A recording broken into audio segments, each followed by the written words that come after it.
அன்பர்களே, ஆண்டவராகிய இயேசு கிறிஸ்துவின் நாமத்தில் உங்களுக்கு மனம் நிறைந்த வாழ்த்துக்களை தெரிவித்துக் கொண்டு சத்திய வசனம் திருமறை பாட நிகழ்ச்சிக்கு உங்களை அன்போடு அழைக்கிறோம். சத்திய வசனம், இது தேவனின் வசனம்.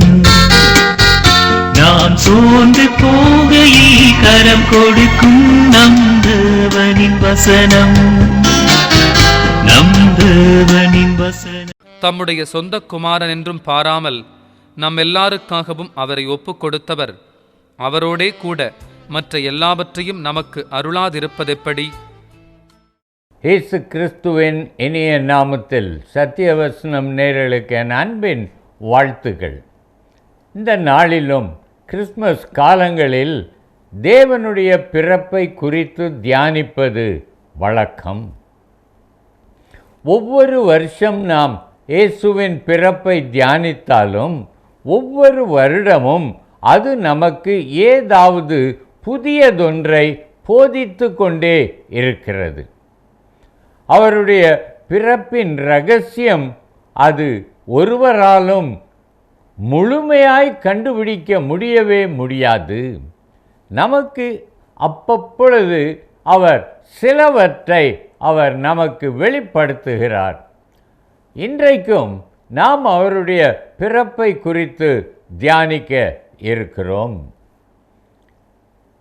பிதா ஏன் தன் குமாரனை பலியாவதற்காக அனுப்பினார்? அதை நாம் பார்த்தோம் என்றால் அது நிச்சயமாக தேவனுடைய அன்பு. இந்த மனிதன் மேல் அவர் அன்பு கொள்ள வேண்டிய அவசியம் என்ன? இவன்தான் ஏதேனில் அவருடைய வார்த்தைக்கு கீழ்ப்படியாமல் அவன் பிசாசிற்கு அடிமையாகி துரத்தப்பட்டானே, அவன் மேல் ஏன் அவர் அன்பாய் இருக்க வேண்டும்? இன்றைக்குள்ள மனிதனும் யாரும் இயேசுவிடத்திலே அத்தனை அன்பு செலுத்தவில்லையே. எல்லாரும் பாவம் செய்து தேவ மகிமை அற்றவர்களாய்த்தானே நாம் ஜீவிக்கிறோம். அப்படி இருக்க அவர் என் பேரில் அன்பு கொள்வதற்கு காரணம் என்ன? அப்படி என்றால் ஆண்டவர் மனிதனை பார்க்கிறார். அவன் ஏதேனிலே ஆதாம் மட்டும் இருந்த பொழுது அவன் தனியாயிருப்பது நல்லதல்ல என்று கண்டு அவனுக்கு ஒரு துணையை ஏற்படுத்தினார். இன்றைக்கு அவர் மனிதனை பார்க்கும் பொழுது எந்த நிலையில் பார்க்கிறார்?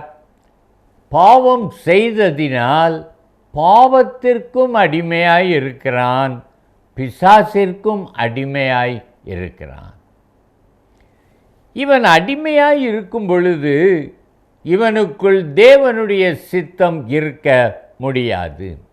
பிசாசின் அடிமையோடு தேவன் அவர் உறவாடுவாரா?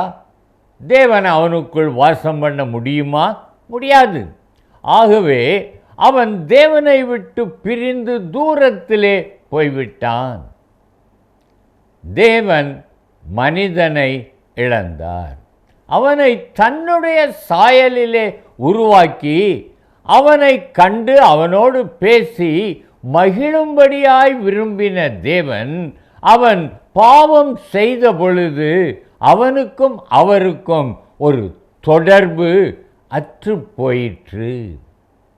இரண்டு பேருக்கும் இடையில் ஒரு பிளவு ஏற்பட்டு விட்டது. ஆனாலும் தேவன் ஆதியிலே மனிதன் மேல் கொண்ட அன்பை அவர் விடவே இல்லை. அவர் நேற்றும் என்றும் என்றும் மாறாதவர். ஆகையால் பார்த்தார், இந்த மனிதன் பாவத்திற்கு அடிமையாகி பிசாசிற்கு அடிமையாகி இப்படி கஷ்டப்படுகிறான்.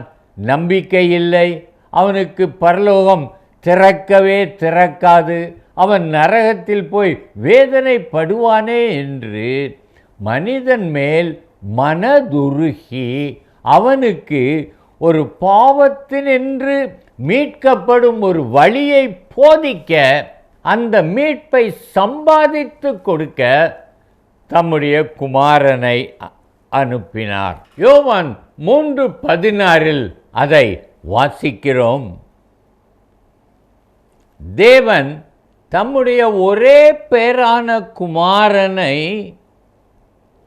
விசுவாசிக்கிறவன் எவனோ அவன் கெட்டு போகாமல் நித்திய ஜீவனை அடையும்படிக்கு அவரை தந்தருளி இவ்வளவாய் உலகத்தில் அன்பு கூர்ந்தார்.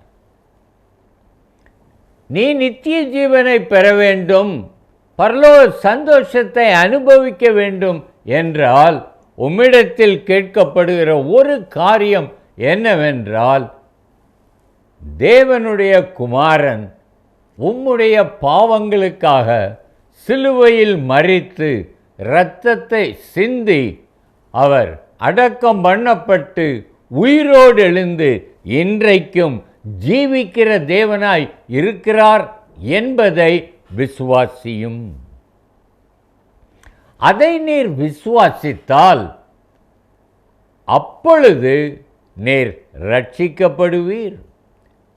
கிருபையினாலே, அதாவது அன்பினாலே விசுவாசத்தை கொண்டு ரட்சிக்கப்பட்டீர்கள்.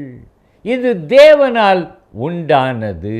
ஆகவே பிதா தம்முடைய குமாரனை அனுப்பினது பாவத்திற்கு அடிமையாயிருந்த என்னையும் உங்களையும் மீட்டு பரிசுத்தமாக்கி பரலோகத்திற்கு பாத்திரவானாக மாற்றுவதற்காக அவர் தம்முடைய குமாரனை அனுப்பினார்.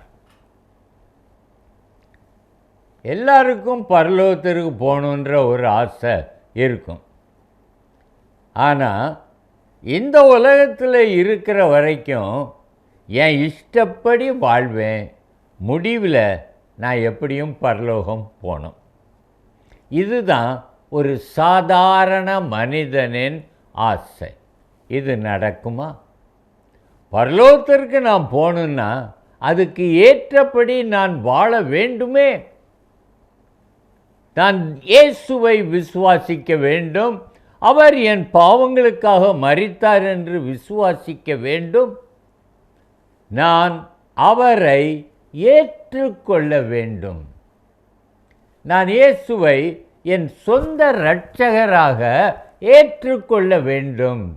அவரை என் தேவனாக, என்னை ஆளுகிறவராக ஏற்றுக்கொள்ள வேண்டும். அப்படி ஏற்றுக்கொள்ளுகிறவர்களைத்தான் அவர் தன்னுடைய பிள்ளையாக அவர் அறிவிக்கிறார்.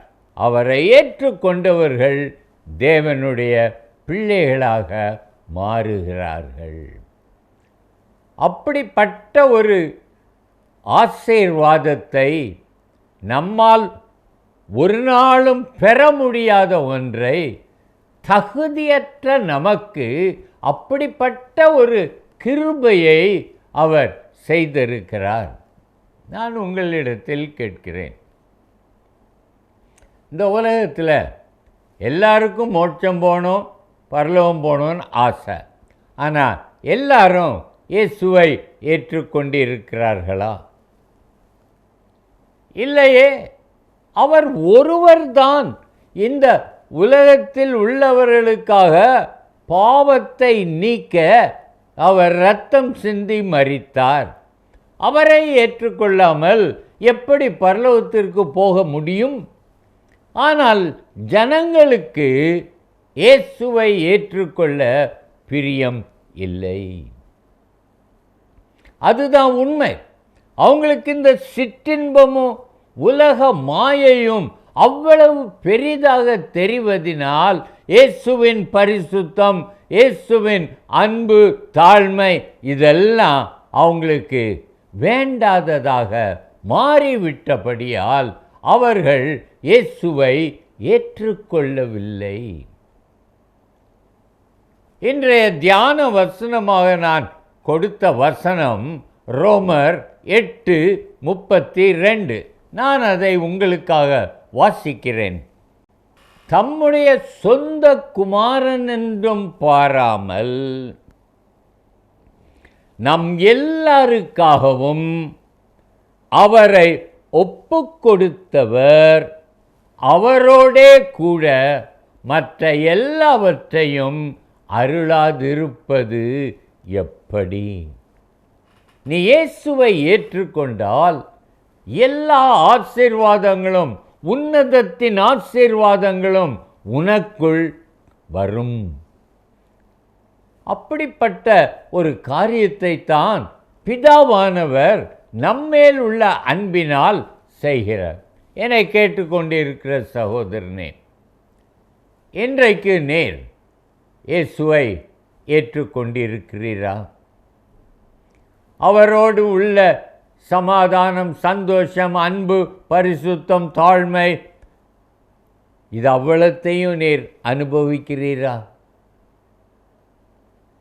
சமாதானம் அது தேவன் தருகிற ஒன்று, அதை அனுபவிக்கிறீரா? இல்லை என்றால் காரணம் என்ன? நீர் அவரை ஏற்றுக்கொள்ளவில்லை. 1941 ஜெர்மனி இங்கிலாந்தின் மீது போர் தொடுத்தது. 2ஆம் உலக மகா யுத்தம், செகண்ட் வேர்ல்ட் வார். அப்போ ராத்திரி லைட் எரியக்கூடாது, சத்தம் கேட்கக்கூடாது அப்படின்னு நிறையா தடைகள் இருந்தது. அப்போ இந்த பெற்றோர்கள்லாம், கிறிஸ்தவ பெற்றோர்கள்லாம் பார்த்தாங்க, இது கிறிஸ்மஸ் நேரமாக இருக்குது, இதில் என் பிள்ளைகள் சந்தோஷமாக பாட்டு பாடி எல்லாம் செய்யணும், இங்கேயோ கர்ஃப்யூ இருக்குது, நான் ஒன்றும் செய்ய முடியாத, என்ன செய்யலான்னு ஒரு சபையில் ஒரு போதகர் ஒன்று செய்தார். கொஞ்சம் தூரத்தில் உள்ள ஒரு தீவு, அதில் கொஞ்சம் கிறிஸ்தவர்கள் இருந்தார்கள். அவங்ககிட்ட இவர் பேசி, நான் ஒரு 40 பிள்ளைங்களை அனுப்புகிறேன், அவங்கள இந்த கிறிஸ்மஸில் உங்கள் வீடுகளில் ஏற்றுக்கொள்ளுங்கள், வீட்டுக்கு ஒருவரோ 2 பேரோ நீங்கள் ஏற்று அந்த பிள்ளைகளை உங்கள் பிள்ளைகளாக கிறிஸ்மஸ் கொண்டாட வையுங்கள் என்று சொன்னார். அவர்களும் சந்தோஷமாக சம்மதித்தார்கள். ஆகவே அந்த சபையில் இருந்து ஒரு 41 பிள்ளைகளை பெற்றோர்கள் அங்கே அனுப்பினார்கள். எல்லாரும் உற்சாகமாக போனாங்க. ஒரு கப்பலில் ஏறி அந்த தீவில் போய் இறங்கினாங்க. இறங்கினா எல்லாரும் அந்த ஆலயத்திற்கு போய் சபை போதகரிடத்தில் இருந்தார். சபை போதகர் சொன்னார், இந்த பிள்ளைகளில் நீங்கள் யாரை உங்கள் வீட்டிற்கு அழைத்து செல்ல விரும்புகிறீர்களோ அவர்களை அழைத்து செல்லுங்கள் என்று சொன்னார். அப்போ அங்கே எல்லா பிள்ளைகளும் உஜாராக இருந்தாங்க. அவங்களெல்லாம் அவங்க மற்றவங்க கூட்டிக்கிட்டே போயிட்டாங்க. ஆனால் ஒரு பையன் இருந்தான், ராபர்ட் கென்னி. அந்த கென்னி மூக்கு வடிஞ்சிக்கிட்டு இருந்தது, அழுதுகிட்டே இருந்தான். அவனை யாருமே அவனை வீட்டுக்கு கூப்பிடலை. அப்போ அங்கே ஒரு ஏழை தாய் ஒருத்தங்க இருந்தாங்க. அவங்க 3 பிள்ளைகளை ஏற்கனவே தங்கள் வீட்டுக்கு அழைத்துட்டு போயிட்டாங்க. போதகர் பார்த்தார், ஏம்மா நீங்கள் தான் இந்த பையனை அன்பாக பார்த்துக்கிடுவீங்க, ஆகையால் கொண்டு போங்கன்னு. அந்த அம்மா சொன்னாங்க, என் வீட்டில் 3 படுக்கைகள் தாயா இருக்குது, நான் 3 பேரை நான் கூப்பிட்டுட்டு போயிருக்கிறேன். அப்போ அந்த அம்மாவனை பார்த்தாங்க, ஐயோ பாவம், இவனை எப்படி நான் விட்டுட்டு போவேன், மாட்டேன் அப்படின்னு சொல்லி, வா கென்னி அப்படின்னு அவனையும் தன் வீட்டிற்கு அழைத்து சென்று தன்னோடு படுக்க வைத்து கொள்ளலாம் என்று இருந்தார்கள். படுக்கை நேரம் வந்தது. மற்ற பிள்ளைகளெல்லாம் போய் படுத்து விட்டார்கள். இவனுக்கு உடை மாற்ற வேண்டும். அப்பொழுது மெதுவாக உடையை மாற்றும் பொழுது அவன் பனியனுக்குள் ஒரு கவரை வைத்திருந்தது, பின் பண்ணி இருந்தாங்க. அப்போ அந்த அம்மா மெதுவாக அந்த கவரை எடுத்து பார்த்தா, என் பிள்ளையை தன் வீட்டில் ஏற்றுக்கொள்ளுகிற தாய்க்கு இந்த பரிசு என்று இருந்தது. யாருமே இந்த பையனை ஏற்றுக்கொள்ளவில்லை. இந்த தாய் ஏற்றுக்கொண்டால் அவளுக்கு அங்கே கொடுக்கப்பட்டிருந்தது என்ன? என் மகனை ஏற்றுக்கொள்ளும் தாய்க்கு இந்த பரிசு. அவள் கவரை திறந்தாள். நினைச்சே பார்க்க முடியாது, 50,000 பவுண்டு. அந்த காலத்தில் அது ஒரு பெரிய பிரபுக்கு உள்ளது. அம்மாவுக்கு சொல்ல முடியாத சந்தோஷம். இவ்வளவு பெரிய ஒரு தொகையா? இந்த தம்பியை நான் எங்கள் வீட்டில் ஒரு வாரம் வச்சிருக்கிறதுக்கான அவங்க ரொம்ப சந்தோஷப்பட்டாங்க. ஆகவே பாருங்கள், இந்த பிள்ளையை எல்லாரும் ஏற்றுக்கொள்ளவில்லை. ஆனால் யார் ஏற்றுக்கொண்டார்களோ அவர்களுக்கு மிகுந்த ஆசீர்வாதம். இதைத்தான் யோவான் சுவிசேஷம் 1ஆம் அதிகாரத்தில் 10, 11, 12 வசனங்களில் பார்க்கிறோம். நான் வாசிக்கிறேன். அவர் உலகத்தில் இருந்தார், உலகம் அவரை அறியவில்லை. கென்னிய ஆலயத்தில் தான் இருந்தான். ஆலயத்தில் இருந்தவங்க இவன் தோற்றத்தை கண்டு அழுகிறான் அப்படின்னு அவனை ஏற்றுக்கொள்ளவில்லை, அவனை அறியவில்லை. அவர் தமக்கு சொந்தமானதிலே வந்தார், அவருக்கு சொந்தமானவர்களோ அவரை ஏற்றுக்கொள்ளவில்லை. சகோதரனே, இன்றைக்கு இந்த காரியம் உமக்கு சொல்லப்படுகிறதே. உம்முடைய வாழ்க்கையில் நீர் இயேசுவை ஏற்றுக்கொண்டிருக்கிறீரா? இல்லை என்றால் are you rejecting the Christ? அவர் உமக்கு ஏற்றவராக இல்லை, அவரை கொண்டு போனால் கஷ்டம் என்பதற்காக அவரை நீர் புறக்கணித்து விட்டு மாம்சமும் மனசும் விரும்பினவைகளை செய்ய புறப்பட்டு விட்டீரோ? அவருக்கு சொந்தமானதிலே வந்தார். உம்மை இரத்த கிரயத்தினால் வாங்கின அந்த இயேசுவை நீர் ஏற்றுக்கொள்ளவில்லை என்றால் உம்முடைய முடிவு பரிதாபமாக இருக்கும்.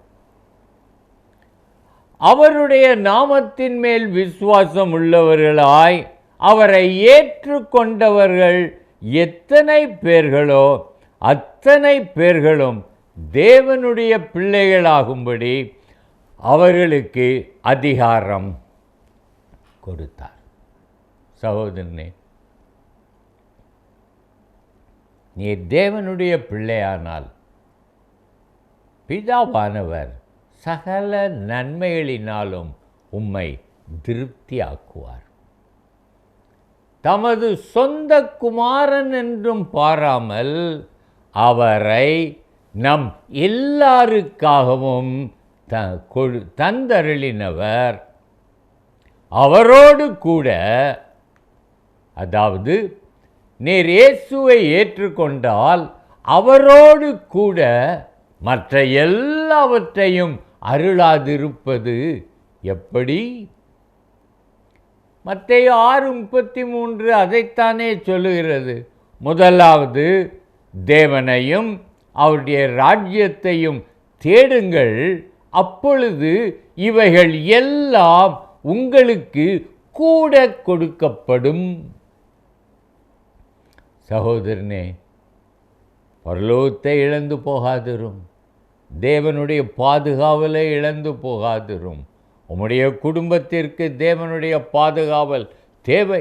உம்முடைய பிள்ளைகள் வெளியே போனால் பத்திரமாய் முழுமையாய் திரும்பி வருவார்களா என்பது நிச்சயமில்லாத இந்த காலத்திலே நீர் எவ்வளவு நிர்விசாரமாய் வாழ்ந்து கொண்டிருக்கிறீர். தேவ பாதுகாவல் உமக்கு வேண்டுமென்றால் தேவனை இன்றைக்கே ஏற்றுக்கொள்ளும். இந்த கிறிஸ்மஸ் உமக்கு தேவனை ஏற்றுக்கொண்டு அவருடைய நன்மைகளுக்கு பாத்திரவானாய் மாறின ஒரு கிறிஸ்மஸாய் இருக்கட்டும். சகோதரனே, இன்றைக்கே நீர் இயேசுவை ஏற்றுக்கொள்ளும். இயேசுவை ஏற்றுக்கொள்வீர் என்றால் இயேசுவின் சமாதானம் உம்முடைய இருதயத்திலும் உம்முடைய குடும்பத்திலும் ஆளுகை செய்யும். உம்முடைய பிள்ளைகளுக்கு பாதுகாவல் உண்டு. உம்மை குறைவின்றி போஷிப்பார். அந்த நல்ல ஆண்டவர், நல்ல மெய்ப்பனானவர் இன்றைக்கு நீர் ஏற்றுக்கொள்வீரா? கண்களை மூடி ஜெபிக்கலாம். அன்பின் தகப்பனே, இன்றைக்கும் இந்த கிறிஸ்மஸ் காலங்களில் உம்மை ஏற்றுக்கொள்வது எவ்வளவு மேன்மை என்று நாங்கள் தியானித்தோம். என் பாவத்திற்காக பாலகனாக பிறந்தீர், சிலுவையில் மரித்தீர், உயிர்த்தெழுந்தீர், பரலோகத்தில் இருக்கிறீர், இன்றைக்கும் ஜீவிக்கிறீர். உம்மை ஏற்றுக்கொள்ளாதவர்கள் நரகத்திற்குள் போவார்கள். உம்மை ஏற்றுக்கொண்டவர்களோ உம்முடைய பிள்ளைகளாய் சகல நன்மையையும் பெற்றுக்கொள்வார்கள் என்று வேதம் தெளிவாக சொல்லுகிறது. ஆண்டவரே, இன்றைக்கும் என்னை கேட்டுக்கொண்டே இருக்கிற ஒருவராவது உம்மை புறக்கணிக்காதவாறு எல்லாருடைய மனதிலும் கிரியை செய்து அவர்கள் உம்மை ஏற்றுக்கொள்ள நீர் இன்றைக்கு அவர்கள் மனதை ஏவி அருளும். இயேசு நாமத்தில் ஜெபிக்கிறோம் ஜீவனுள்ள பிதாவே, ஆமென். Happy Christmas.